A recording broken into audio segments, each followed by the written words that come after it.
So, you value a nearly stock Android experience and you're looking at getting a new phone. Chances are you've checked out the OnePlus 6T and the Pixel 3 from Google. In this video, I'm going to try to help you figure out which of these is the best for you. Now, I'm not going to go too in-depth on the specs or internals on these phones. You can look that stuff up yourself. I'm going to talk more about the user experience and again, try to help you figure out what these phones are like on a day-to-day basis and which one is better for you personally. So time codes for everything will be in the description down below. If you want to jump around, by all means, feel free. We're going to start with hardware, move on to software and user experience, and we're going to end with who I think is the winner.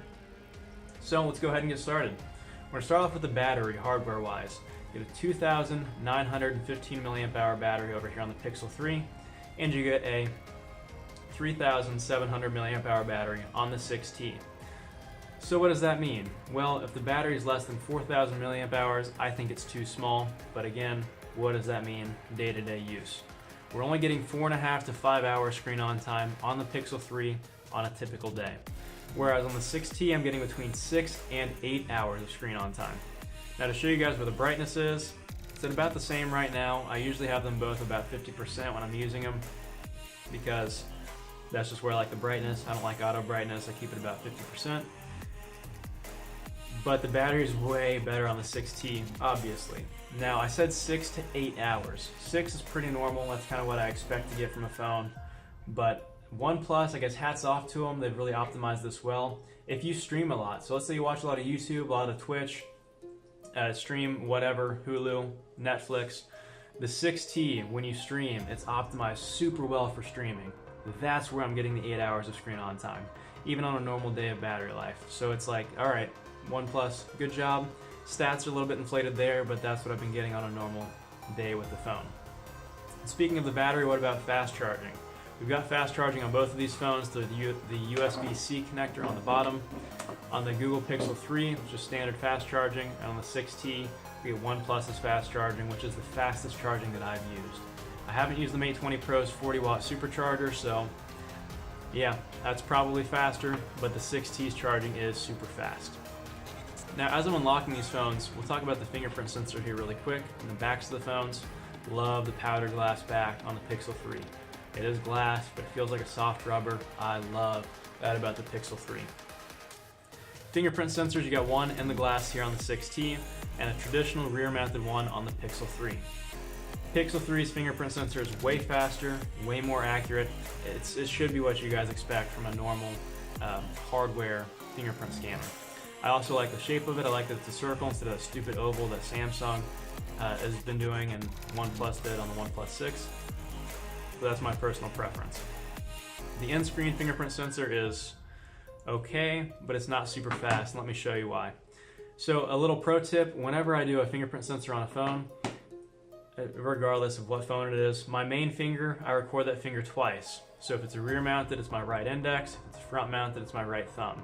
So I've got my index finger also, logged or set up on the 6T, and it's not great. I only set it up once, not twice, so as you can see, we'll do that again. You saw my index finger, my thumb's a lot faster, but it's not as fast as a rear mounted.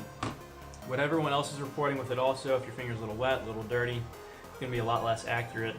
It's cool to go show off to your Apple friends who have their iPhones and no fingerprint sensors, so they have to point the phone at their face to unlock their phone, which sucks. But as far as practicality, fingerprint sensor on the Pixel 3 is much better. Speakers. So it looks like we've got dual speakers over here on the 6T, but we don't. One of those girls is a microphone. Only one is the speaker. No speaker on the top either. On the Pixel 3 though, completely different story.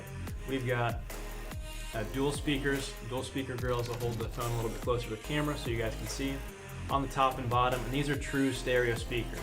Now I say true stereo speakers because a lot of flagships now will do, oh, we've got stereo speakers. We've got a big one on the bottom and a little piss willy one on the top that handles the highs. That's not really, okay, dual speakers, I guess, but no. Stereo speakers by definition are one is left channel audio, one is right channel audio. That's what a stereo speaker means. Versus what would be a mono speaker, just a single speaker on the 6T. Now on the Pixel 3, the speakers are where this phone really excels. And one of the only three areas where I think the Pixel 3 truly excels. The speakers on there are better than the speakers on the Mate 20X. Now the Mate 20X is actually what I'm recording this video with. So I got the phone earlier today, and the speakers on the Pixel 3 are louder, they sound more balanced, and they carry more bass with them. That shocked me because the Mate 20X is a much bigger phone. I thought, hey, more room for speakers, but I guess that's one of the trade-offs of having a little bit of bezel on the phone. It's not always a bad thing. I don't mind the bezels on the Pixel 3 at all, and the speakers are top-notch. Speaking of notch, we got a little notch on the display on the 6T. I don't mind it at all. It's tiny.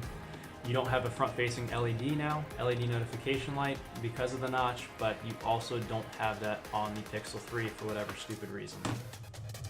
So cameras, this is something a lot of people have been talking about. Dual cameras on the back of the 6T versus a single on the Pixel 3. Doesn't matter. Well, not really, not that one's dual and one's not. The Pixel 3 has one of the best cameras on the market, just period. I don't think that anybody's going to dispute that. I'm not going to say the best camera on the market because, like I said, I just got the Mate 20X, which has the same camera setup as the Mate 20 Pro. And the iPhone XS Max also has a great camera, and I don't intend on getting one of those ever. So the camera is top-notch on the Pixel 3. It's one of the, again, one of the three things that I think you should consider if you want the Pixel 3. It does it super well. The 6T, the camera is just kind of, I mean, kind of what I'd expect from a mid-range phone. It's not bad by any means, but it's also not great. If you're trying to take a picture of, say, your kids or a dog, or nobody's going to take a picture of a cat because they're evil, or let's say a more practical example, you like taking pictures of landscapes or something like that. Something that moves, a landscape, if there's wind, tree, flowers moving, you get what I'm getting at. The pictures turn out really blurry on the 6T. It's really disappointing. Just a little bit of movement, the picture turns out blurry. I don't know why. Hopefully it's fixable with software, but camera on the 6T is not great. A lot of people have been praising it for, oh, look at these night shot comparisons between the 6T and the Pixel 3, and no. The 6T is fine, but it's definitely not a selling point. And speaking of the night mode on the Pixel 3, it's cool. If it's pitch black, the night mode does super well, but if it's just kind of dark and you're not going to get a great picture and you turn on night mode, it's just going to overexpose everything. And I mean, yeah, you can see everything in the picture, but I think it's a little overrated, personally. It's cool technology. Hopefully they continue to expand on it, and improve it in the future. It's just, yeah, that's kind of my thought on it. So we've covered the battery, we've covered the screen and the notch, we've covered the camera, we've covered the speakers. Again, neither of these phones have a headphone jack. As far as the button layout, this really pisses me off on the Pixel 3. It has the power button above the volume rocker. And most phones will have this flipped, the power button at the bottom, volume rocker at the top, or they'll go with a little more, it's fired up Facebook there, or they'll go with a little more traditional look, like the 6T did with the volume rocker on the side and the power button on the right side. You also get the notification switch here, which is nice to have, but again, for me, not really a selling point on the 6T.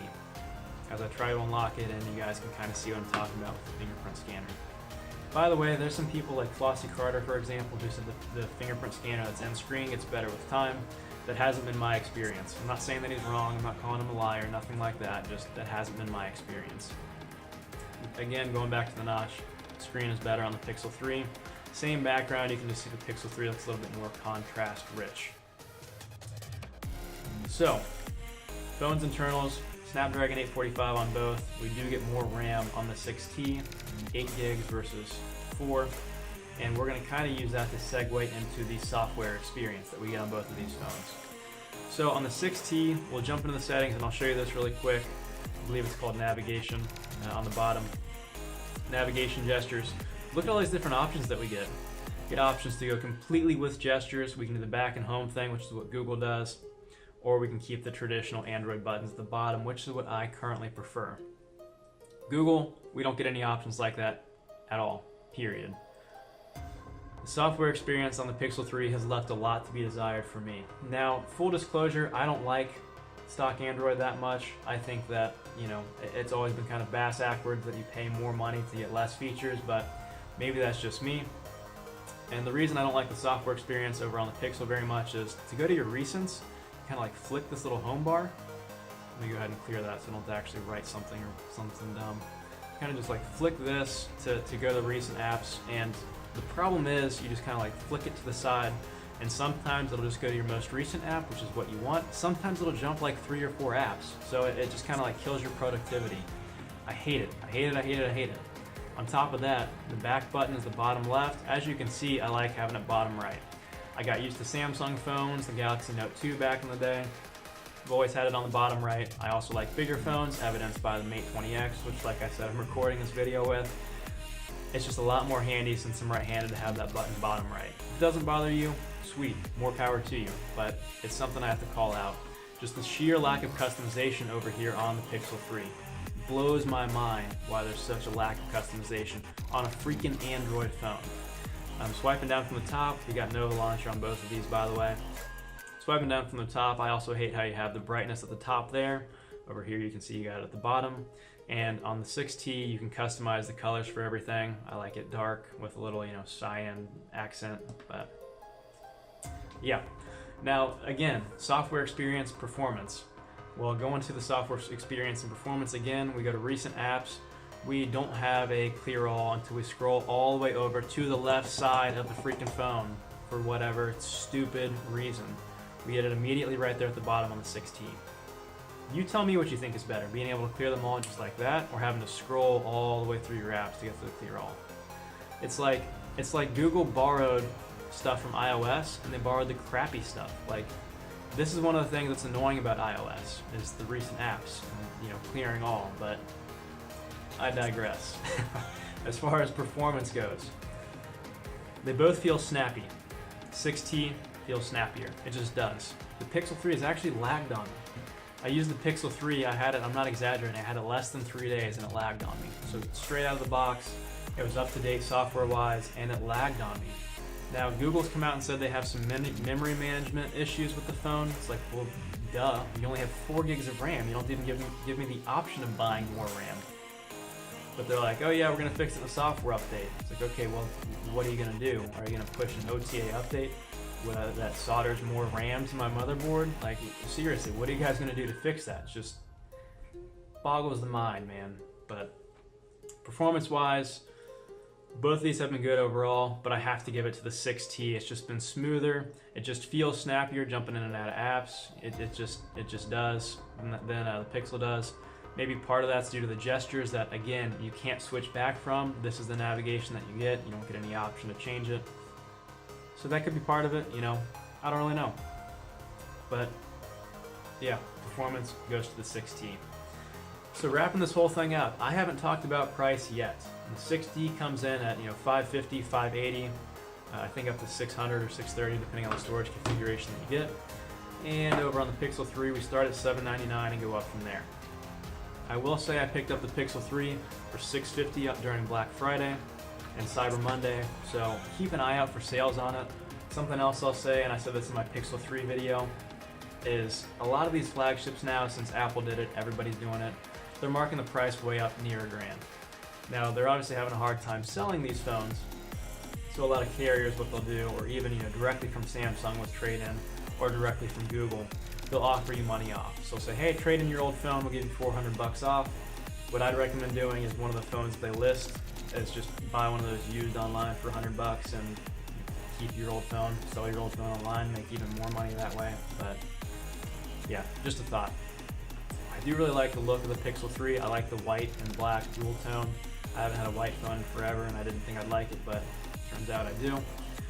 But yeah, 6T is the winner for me, and it's not particularly close. Even before price. If these phones were the same price, let's say they were both $600, it'd be the 6T easily. I think it offers more for the money. If you want stock, cool. You can still enable those toggles at the bottom. The recent apps, it looks the same. It really does, just like the Pixel 3. But you get a little bit, you get a little extra. You get that clear all right there, whereas on here you gotta scroll all the way to the back of your recent apps to get to it. So the toggles look the same, but you can choose the color and the background and everything that you want there. It's a better stock. It's what stock, I won't say what stock should be, because I think that stock should be even more feature rich than this, but it's a better stock Android. So anyway guys, hopefully that helped you figure out which of these is best for you. If not, leave a comment down below. Let me know your question that you have about these phones. I've used them both pretty extensively, so hopefully I'll be able to help you out and make the right decision for you. Not the right decision for me, because I could care less which phone you buy. I don't like stock Android. I think MIUI and EMUI offer more for the money, so I don't really have I don't have anything in the game, any skin in the game. I'm just trying to help you make the best decision for you. So that's going to do it for me. Thanks so much for watching. I'll see you in the next one.